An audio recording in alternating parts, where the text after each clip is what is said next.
بعد ذلك فلولا فضل الحمد لله رب العالمين الله صلى الله وسلم وبارك على نبينا محمد وعلى آله وصحبه وسلم تسليما كثيرا ثم أما بعد.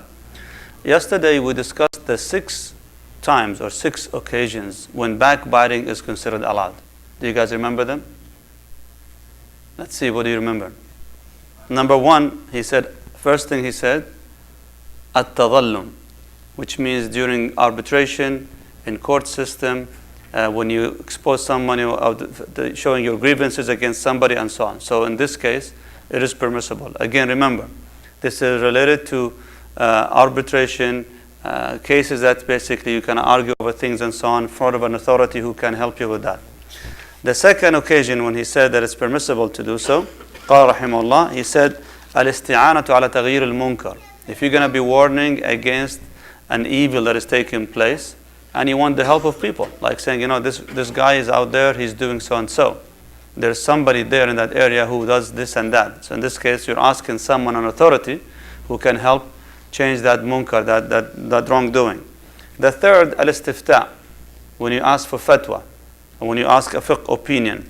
So in this case, sometimes you're going to have to expose the person, like saying, my husband does so and so, my wife does so and so, my brother took my inheritance, and this and that. So eventually when you expose them in that fashion, that is okay. Number 4, تحذير المسلمين, warning the Muslims against an eminent evil or prominent evil, something that is apparent and people are doing this publicly. And they're not shy. They just come out and they do that evil publicly. And he mentioned many examples and many occasions. So in this case, this is if someone is publicly going out there and he's going, without even sometimes marketing for it. In this case, you are allowed to expose these people. Like someone tells you, well, I'm going to go and buy from that place. So you know what? Honestly, that person, he sells pork, he sells wine, this and that, and so on. So I don't recommend that you go there. That's considered backbiting. But in this case, you're alerting the person. It depends on the circumstances, of course, and the situation. Number 5, he said, giving the advice for the people and warning them against certain incidents or examples. He mentioned number 1 in the hadith, the muhaddithin, when they speak about those in the chains of narrators. So they say, well, this one is not strong in memory. This one is weak. This one is a liar. This one is this. So that is something considered permissible. And if someone asks you an advice regarding someone proposing to them, in this case, you're going to have to be honest and just mention what you know about this individual. Again, when you speak, you only speak in the context of what they're asking about.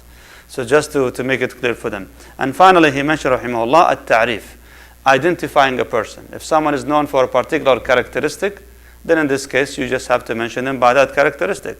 Like the ulama al-hadith, for example, al-a'raj, wal-a'mash, wal-asam, wal-a'ma, wal-ahwal, the one with one eye, the one with this, the one with that. So these kind of descriptions, physical descriptions, are only used right now to identify the person. If they've ever been used to demean the person or vilify them or put them down, it becomes prohibited to use these kind of descriptions.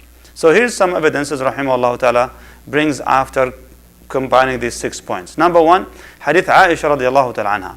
أن رجلا استأذن على النبي صلى الله عليه وسلم فقال أذنوا له بئس أخو العشيرة متفق عليه.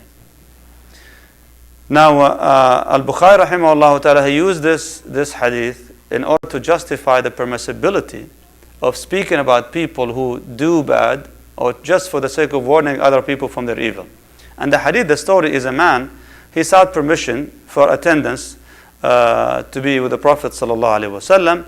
So the Prophet ﷺ, he said, give him the permission. But then he said, ﷺ, but he's such a very bad member of his tribe. Look what he said. He said, come on, let him in. But he's just a very bad member of his tribe. Now those words, for us today, what's so bad about them, right? No, but this is still considered backbiting. Imam al-Bukhari, rahimahullah ta'ala, he used this hadith, and he made a chapter on this. He said, Babun fi jawazi غيبة أهل الفساد وأهل الريب. He said a chapter, the permissibility of backbiting of people who are known for their fasad, which means corruption, and أهل الريب, these people who always, you're doubtful of their akhlaq and their manners, how they behave and so on. So in this case, Rasulullah sallallahu alaihi wasallam, he dealt with this individual. This man sought permission, allowed him to come in, But he said about him, بئس أخو العشيرة. He's such a very bad member of his tribe. But when the Prophet ﷺ treated him and he dealt with him very professionally, which means تلاطف معه. He was treating him kindly and nicely. صلى الله عليه وسلم. So your perception of people does not necessarily mean that you're going to have to treat them badly. Let them be bad. You are not going to act according to their manners and their akhlaq. You act according to your standard of akhlaq and manners. Even though, again, you know the person is corrupt, you're still going to treat them kindly and nicely. That's what matters the most. But the Prophet ﷺ, when he gave the permission to him, and he let the people around him know that this person is not the best person perhaps. Just be careful.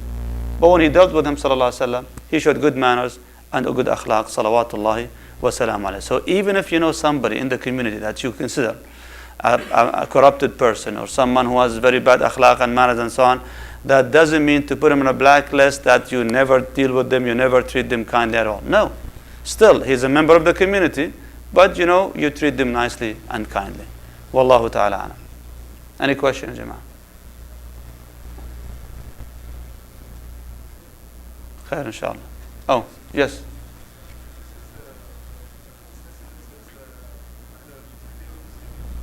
Naam, of course.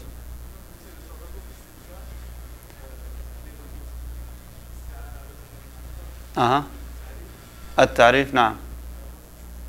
The sixth one, what do you have again?